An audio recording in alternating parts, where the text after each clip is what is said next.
Voyage en récit Père Claude Caille. Et Geoffroy Scrive. Eh bien, Père Claude Caille, je suis ravi de vous retrouver en cette radieuse journée de novembre en Finistère. Il y a un soleil magnifique dehors et j'ai le plaisir de vous retrouver dans votre fief à Plouzévédé, où vous avez évidemment beaucoup d'attaches. Vous êtes prêtre de ce diocèse donc de Quimper et Léon. Et je vais commencer par une simple liste. Donc vous êtes prêtre, on peut vous appeler Monsieur l'abbé, vous êtes chanoine titulaire, vous êtes aussi Monsieur le curé de la paroisse de Quimper-Saint-Corentin, vous êtes le recteur de cette basilique cathédrale, donc l'une des deux cathédrales de ce diocèse, vous êtes prêtre référent du service diocésain de l'enseignement catholique, vous êtes aumônier des scouts unitaires de France, notamment à Quimper, on peut dire aussi que vous êtes doyen archiprêtre de cette cathédrale. Que de titres, finalement, que de titres. N'y a-t-il pas risque de s'y perdre? N'y a-t-il pas un risque d'y perdre un peu son ego parmi tous ces titres et toutes ces fonctions?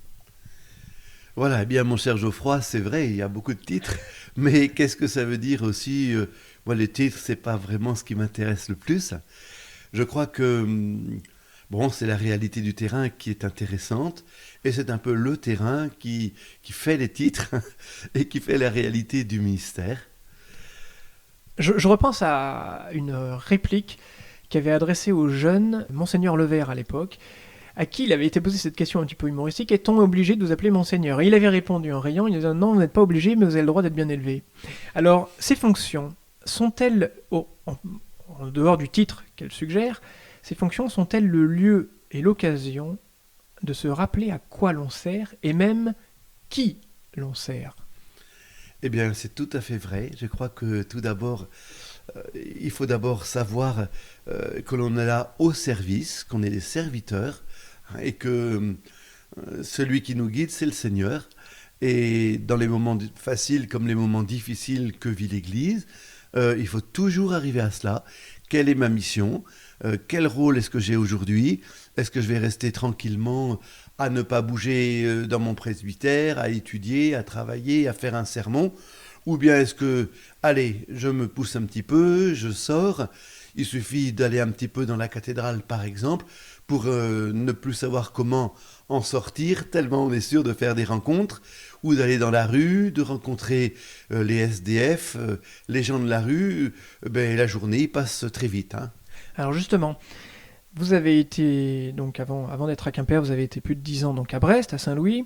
Maintenant, vous êtes donc le curé de cette cathédrale. Ce sont deux architectures évidemment très différentes, pour ceux qui les connaissent. Mais au-delà de ces architectures, qu'est-ce qui distingue ces deux paroisses citadines dans ce diocèse? Ou qu'est-ce qui les rapproche? Oh, d'abord la foi, la bonne volonté. Je pense que là, on est vraiment dans ça. Bon, je ne veux pas faire trop de comparaisons, mais c'est vrai que Brest est beaucoup plus rempli de jeunes, dans l'église aussi, plus dynamique, a plus faim au niveau spirituel, à mon avis. Hein. Quimper là aussi certainement cette faim, mais je pense que nous avons encore beaucoup à faire. Par exemple, je pense à Sainte-Anne, on y était dès qu'on pouvait, et même quand le directeur ou la directrice n'était pas toujours appelant, les jeunes étaient appelants. Et là, on allait très souvent dans cette école, ce collège-lycée, les classes prépa. Et bon, à Quimper, il y a le LICES, 3000 élèves, hein, c'est quand même considérable. Moi, j'y vais très volontiers, hein, j'y vais très volontiers. On y connaît quand même pas mal de jeunes par les scouts et autres. Mais il n'y a pas encore cette soif d'une aumônerie qui bouge, qui remplit un peu les églises, qui devient dans la rue un peu missionnaire, etc. Voilà.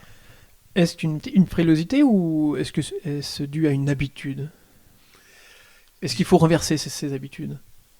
On peut renverser l'habitude. Hein. Moi, je suis persuadé qu'il suffira de très peu de jeunes pour remettre un peu le feu aux poudres. J'ai déjà connu Quimper autrefois parce que avant Brest, je suis arrivé à Brest 2007, hein, 2007 à 2017, oui 10 ans. J'ai fait 2001-2007, j'ai déjà été à Quimper. Hein. Et là, j'avais pas tout Quimper parce que là, on a 16 clochers, ça fait un peu beaucoup. j'avais Erguermel. Voilà, j'étais fixé à Erguermel. Il y avait Sainte-Thérèse, Saint-Laurent. C'était vraiment très humain comme taille, très très humain. Et donc la possibilité de rencontrer des gens. Alors que plus on en rajoute, moins on rencontre de monde. Hein. Et là, c'est vrai, j'avais en plus, au bout de 2 ans, j'ai eu la pastorale des jeunes aussi. Hein. Et cette pastorale des jeunes, ça a été un très grand plaisir. Et j'allais très régulièrement au Likes et j'y rencontrais beaucoup de jeunes que l'on avait au scout, mais aussi simplement pour des temps de rencontre où ils étaient contents de m'accueillir. Voilà. Auparavant, si je remonte un petit peu le temps, vous avez fait des études de lettres, notamment à Brest, sans doute à Kérichen. Puis vous avez été, alors là, changé de pays, on vous retrouve à Gênes, il me semble, auprès de la communauté Saint-Martin, c'est cela ? Ah ben je vois que vous êtes bien renseigné. Et oui, c'est bien ça.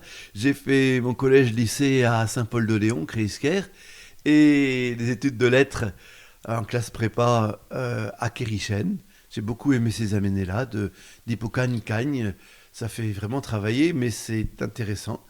J'ai gardé pas mal de bonnes relations là-bas aussi. Beaucoup de jeunes que j'ai mariés, dont j'ai baptisé les enfants. Alors qu'à l'époque, tout le monde se disait bien loin de l'Église et de Dieu. Voilà, après, tout à fait de manière fortuite, j'ai rencontré la communauté Saint-Martin. J'ai été assez séduit par leur mode de vie en commun. Ça, sûrement, ça m'a beaucoup intéressé dans le monde d'aujourd'hui où on est très seul, il faut admettre. Hein. Là, c'était une formation et à la vie intellectuelle, spirituelle, mais aussi à la vie commune. Hein, parce que, comme on le disait, la vie commune ne s'improvise pas. Hein, il faut aussi y être habitué. Bon, ça a été des bonnes années, 6 années, oui, très très bonnes. On a eu tous nos professeurs là qui étaient des gens remarquables. 4 doivent être aujourd'hui cardinaux, je crois, parmi nos profs. Hein, c'est quand même... Il y a le patriarche de Venise, il y a 3 cardinaux à Rome, et puis d'autres évêques. D'ailleurs, j'ai vu que cette semaine, celui que tout le monde un petit peu a connu aussi à la télévision et autres, qui était le cérémoniaire du pape, Guido Marini. Eh bien, Guido, c'était mon voisin de droite au séminaire, et à gauche, j'avais Jean-Marie Levert. Alors, deux évêques. Et Guido Marini a été ordonné évêque il y a 15 jours, et il est évêque d'un petit diocèse à côté de Gênes, Tortona, mais bon, certainement qu'il a devant lui aussi un grand avenir. C'est pour dire, donc, j'ai vécu à la communauté Saint-Martin, beaucoup de très belles amitiés, une vraie recherche de Dieu, des séminaristes très, très motivés, ça sûrement.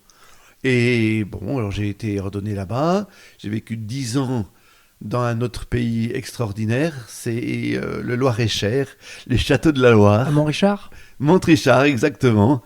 Montrichard, ça a été des très bonnes années. C'est vraiment la limite du Loir-et-Cher avec l'Indre-et-Loire. Et le Berry, plus au sud, n'est pas loin non plus. Et qu'est-ce qui vous a fait revenir jusqu'au bout de cette terre en Finistère ? Alors c'est vrai que j'aurais pu rester encore, hein, j'aurais encore pu être à Saint-Martin, mais bon, il y avait quand même beaucoup de motifs familiaux qui faisaient que je devais rentrer. Bon, ma mère qui est toujours là, maintenant qui a 93 ans, bon, elle commençait un peu à vieillir déjà. Voilà, il y avait ça. Puis voilà, je voulais un petit peu revenir au pays quand même.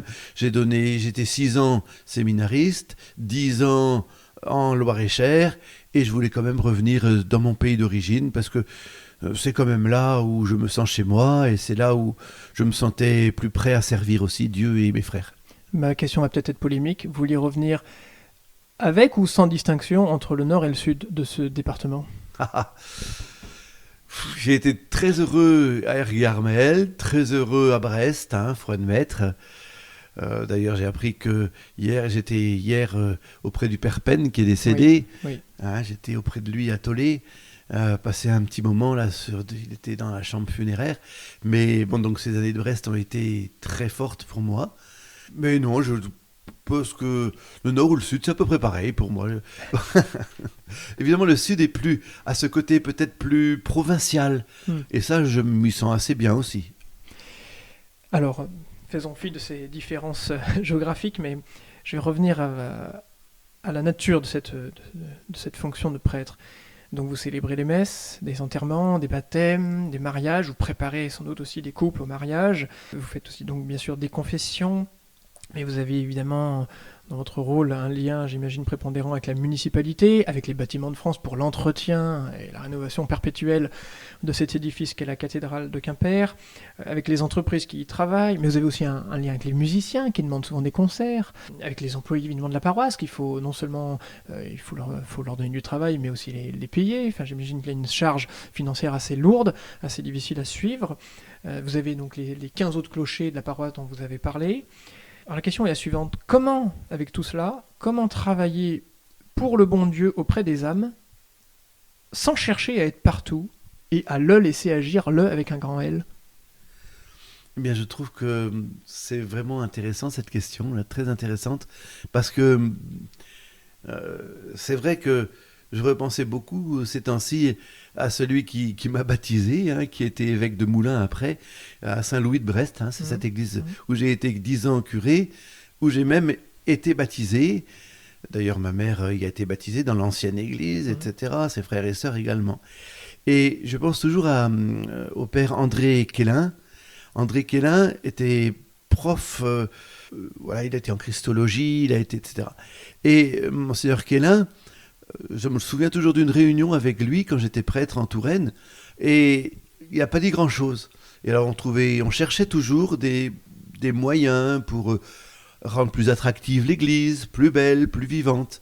Et tout d'un coup, il s'est levé et il nous a dit « Attention, n'oublions pas, nous ne sommes pas là pour sauver l'église, mais c'est l'église qui nous sauvera. » Et je me suis dit, mais c'est tout à fait vrai.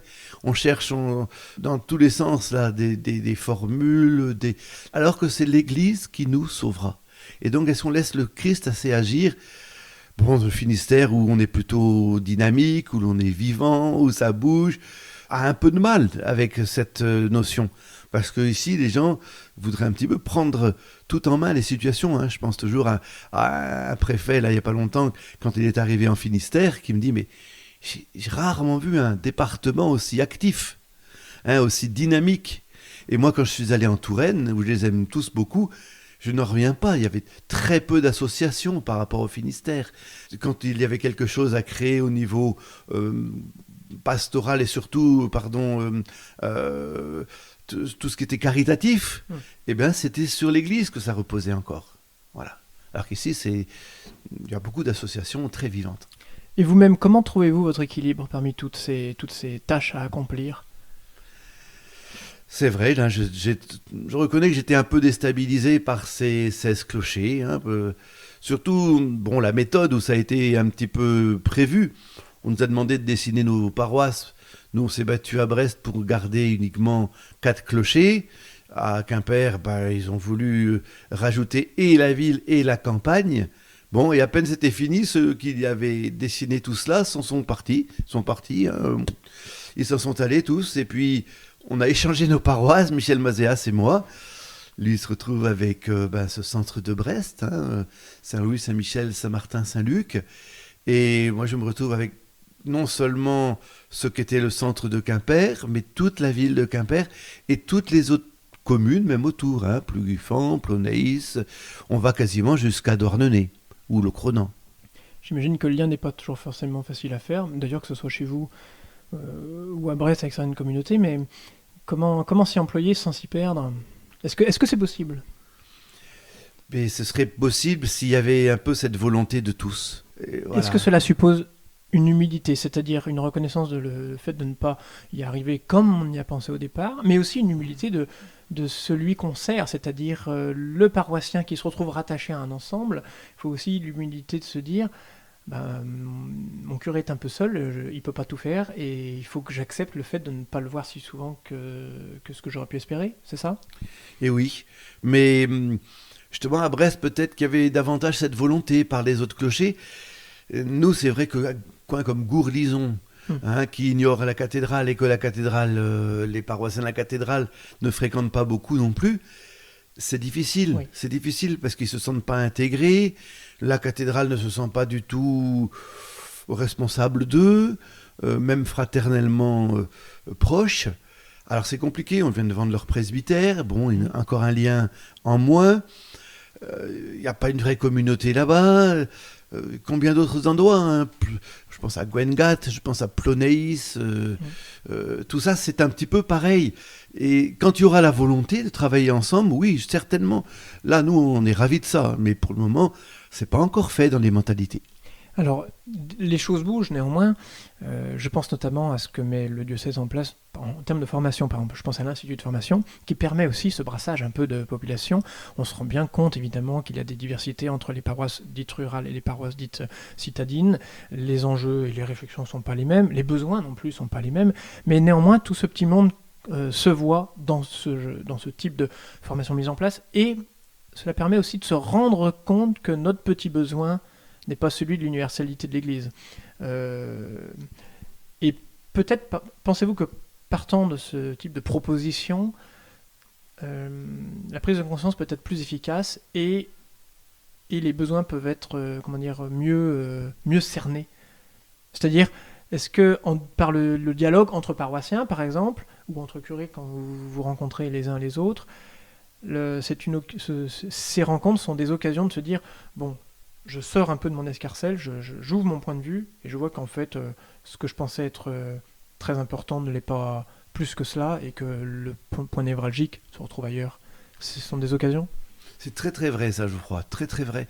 Par exemple, oui, ce centre de formation, tout ce qui est transversal prend beaucoup plus d'importance aujourd'hui. Et ça, c'est plutôt quelque chose de très positif. Je pense déjà, sous Jean-Paul II, au JMJ. Oui. Je me souviendrai toujours de jeunes venant avec moi à Czestochowa ou bien à Rome, et puis me disant, mais nous qui sommes seuls dans notre commune, seuls dans notre canton, eh ben, on se retrouve ici perdu au milieu de millions de jeunes. Et c'est extraordinaire parce que nous, ça nous fait aussi réfléchir, ça nous fait bouger. Et bon, évidemment, je vais être un petit peu prosaïque, ce qui manque aujourd'hui, c'est redonner faim et soif de la parole de Dieu aux chrétiens. Ça, je crois qu'aujourd'hui, c'est quelque chose de primordial. Bon, est-ce qu'il faudrait que ce soit des missions ? Est-ce qu'il faudrait qu'on ait un peu plus de temps pour aller frapper à beaucoup de portes ? Ce qui demande un certain courage quand même. On le fait un petit peu à la cathédrale, comme on le faisait à Brest, au niveau de l'accueil dans la rue autour de Noël, autour de Pâques. On a reçu tous les séminaristes du diocèse. Il y a 2 ans, ça a été quelque chose il y a 3 ans, pardon, déjà, ça a déjà été formidable, etc. Bon, mais tout ce qui est... On a cette chance quand même de gens qui sont encore favorables, mais qui sont largement éloignés du Christ et de la pratique. Alors, justement, vous avez parlé de la parole de Dieu. J'aimerais y revenir. Je pense ici à la liturgie. Donc, l'actualité de l'Église, en ce moment, en parle. Nous avons la nouvelle traduction du missel qui arrive.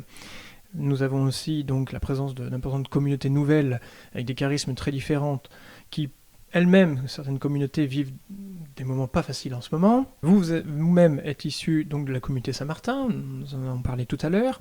Il y a le motu proprio du pape, le dernier qui est paru à propos de la tradition, qui fait couler de l'encre et qui fait se lever pas mal de boucliers, on va dire cela comme cela.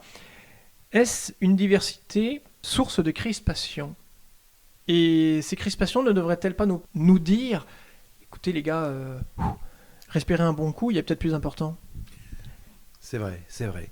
Et à la fois, il y a des très belles choses qui se vivent, mais il faut aussi voir la réalité. On a beaucoup de crispations sur place. Oui. Le fait qu'il y ait la messe tridentine célébrée à Brest, par exemple, par un ancien membre de la Fraternité Saint-Pierre, qu'à Quimper, nous ayons la Fraternité Saint-Pierre, et c'est quand même une beaucoup plus petite ville, Quimper que Brest. Donc, il n'y a pas énormément de place. Bon, il n'y a pas énormément de Quimpérois qui pratiquent l'ancienne liturgie, mais c'est surtout des gens d'autour de Quimper qui viennent. Mais malgré tout, ça fait quand même une division. Alors on essaie de trouver beaucoup de points communs, des points d'accroche où on s'entendra. Mais on se rend bien compte qu'il y a des oppositions, parce qu'il n'y a pas que la liturgie elle-même.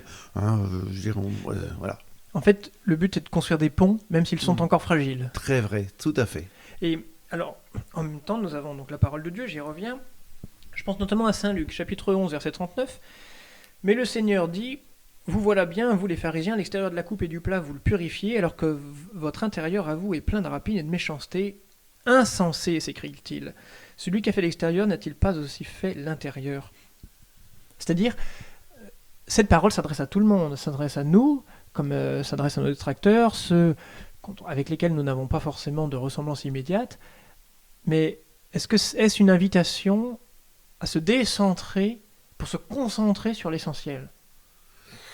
Est-ce que la liturgie, au lieu d'être un point de crispation, ne devrait pas être un sujet où l'on puisse justement se retrouver pour accéder à l'essentiel, plutôt que d'en faire l'essentiel ? Mais la liturgie, qu'on le veuille ou non, ça sera toujours la prière la plus haute de l'Église. La liturgie, c'est le chant de l'épouse à l'époux. Et ça, on est obligé de se rendre compte que... Moi, je résumerai tout ça par un seul mot, c'est celui de conversion. Parce que de purification, ça peut être quelqu'un qui à la fois ira que à une messe à la guitare et un autre qui ira que à la messe tridentine. L'un comme l'autre a ce besoin de conversion. On le voit bien d'ailleurs dans l'Église. Bon, là, ces temps-ci, évidemment, on est en pleine crise avec ce rapport sauvé, etc. C'est vrai. Mais en même temps, ça nous montre bien que peut-être que ce qui est le plus sacré est aussi le plus facilement attaqué. Oui. Et que chaque personne qui s'est engagée dans l'Église, actuellement il y a du découragement, même dans le rang des prêtres, beaucoup qui veulent baisser les bras. Et on se rend compte qu'au contraire, je pense qu'il faut s'attacher encore plus au Seigneur et à son Église par des retraites, voilà, se raccrocher encore plus au Seigneur et se vider de soi-même pour se remplir de Dieu. Et qu'est-ce que vous espérez, ou qu'attendez-vous, ou qu'espérez-vous des paroissiens par rapport à vous, pour vous aider à ne pas baisser les bras ? Ah, ça c'est drôle, j'ai justement un peu prêché là-dessus l'autre jour à Quimper en leur disant « Eh oh, il faut aussi que vous bougiez un peu, hein, les laïcs, parce qu'un prêtre seul dans son presbytère, bon, c'est pas toujours très rigolo. Et puis, heureusement, on a quelques jeunes qui sont tout le temps autour du presbytère, qui sont bien vivants, etc. Mais justement, un prêtre qui sera accompagné par un jeune couple, qui sera accompagné... par des jeunes tout court, ou par un couple engagé. Mais évidemment que lui aussi, ça lui donne du courage et de la joie. Lui aussi. Bon, j'ai eu ce mariage l'autre jour à Brest. J'en ai célébré un le jour à Pont-Aven avec Yves là, de Brest là, et Claire. Ouais. Mais ça a été où j'ai retrouvé énormément de pression. Mais quand je vois tous ces petits jeunes là, de l'époque qui étaient aussi insupportables qu'on peut imaginer il y a quelques années, eux, je pense qu'ils ont lavé la coupe un peu à l'extérieur à l'époque, mais là maintenant, où ils sont tous avec une petite fiancée ou une jeune épouse, là aussi, ils lavent aussi l'intérieur, parce qu'ils se rendent compte que, je vois une vraie conversion en quelques années, et pour ça, je peux que rendre grâce. Prenons un petit peu de hauteur, parce que nous arrivons dans les dernières minutes de cet entretien. Monsieur l'archiprêtre, Père Claude Caille, parlons un petit peu de littérature. Je sais que vous y êtes attaché. La pièce dans laquelle nous nous trouvons regorge de magnifiques livres, notamment beaucoup d'exemplaires du volume de la Pléiade, puis des livres évidemment sur les abbayes bretonnes, les églises et chapelles, le Finistère. Donc on sent vraiment cet attachement à cette terre. Donc je sais votre attachement donc à la lecture, et au grec notamment. Nous étions sur cette antenne avec Jean-Marie Roire il y a quelques semaines, qui trouvait regrettable qu'il y ait si peu de prêtres dans l'homélie qui puissent citer quelques vers de Bossuet, par exemple. Quel est votre attachement à la littérature, et prenez-vous toujours le temps de lire ? Ah oui, j'aime beaucoup lire. Je pense toujours à un professeur que j'aimais beaucoup, qui est Monsignor à Gênes, et qui s'en voulait de passer passer une grande partie de son temps à la lecture profane au lieu de mieux connaître la Bible. À la fois, ça m'avait toujours frappé cette réflexion, mais en même temps, je pense que en lisant du Verlaine, du Rimbaud, du Hugo ou du Bernanos, bien sûr, du Claudel, on est dans le vrai aussi, et on recherche quelque chose de vrai. Et il y a une telle intuition chez beaucoup de poètes. Verlaine, que j'aime beaucoup, il est certaines fois complètement dans le sacré même. Oui. Et ce sont des gens qui ont erré, peut-être, qui ont eu des moments difficiles, mais aussi qui ont voulu. Si, moi, j'en cite quelques fois. Bon, faut pas trop s'éloigner du texte et prendre ça comme prétexte. Mais l'autre jour, nous avons eu, par exemple, à Quimper, c'était la session annuelle de l'association bretonne. Leur congrès annuel était à Quimper. Et bon, alors, évidemment, il y a eu un peu d'histoire dans le sermon. Il y a eu un petit peu de... Mais plusieurs des poètes qui chantaient Quimper. Max Jacob à Quimper. Mort juif, mais mort pour sa foi. Mort avec l'étoile jaune, etc. Il y a des trésors cachés dans tout cela. Recourir à ces auteurs que vous avez cités, notamment pour vos homélies, est-ce faire acte d'humilité que de leur reconnaître leur mérite? Et quelque part, ne touche-t-on pas là à la liturgie? Est-ce accéder à une forme de liturgie en recourant à ces auteurs?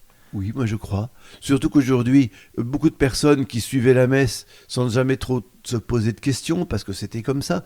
Mais il y a aussi des personnes qui, par un peu curiosité, viennent. Des gens un petit peu de l'extérieur, qui ne sont pas du sérail. Et ben, moi je trouve que il faut aussi les prendre. Regardez les grands... Il y a eu aujourd'hui...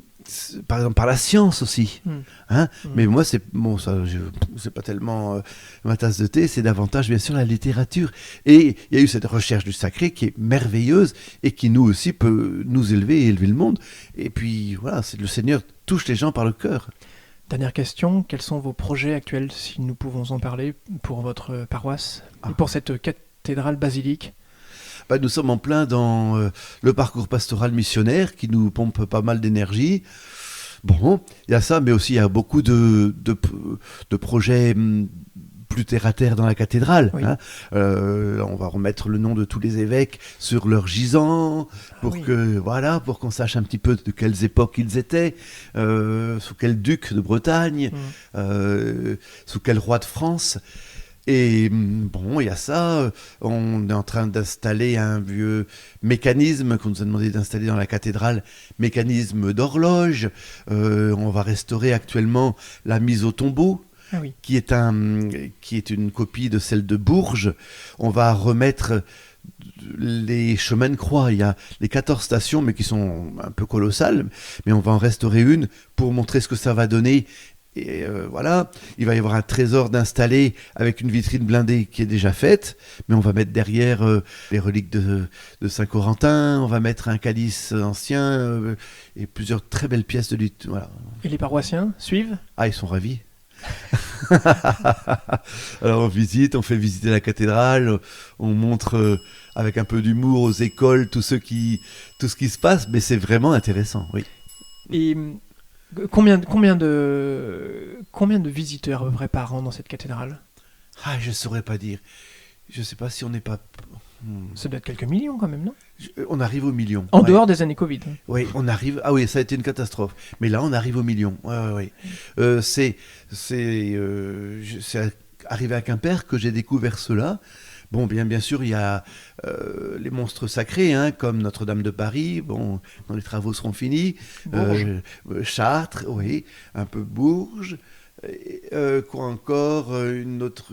Et alors, en dehors de ça, je crois qu'on est la 4e cathédrale de France par le nombre de visiteurs tous les ans. Les paroissiens de ce diocèse, les fidèles de ce diocèse, peuvent-ils en être fiers ? Ah oui. C'est pour ça que moi, j'ai toujours eu cette chance d'avoir beaucoup de relations avec les municipalités. Bon, à Brest, ça se passait très très bien avec François Cuyandre et ses adjoints.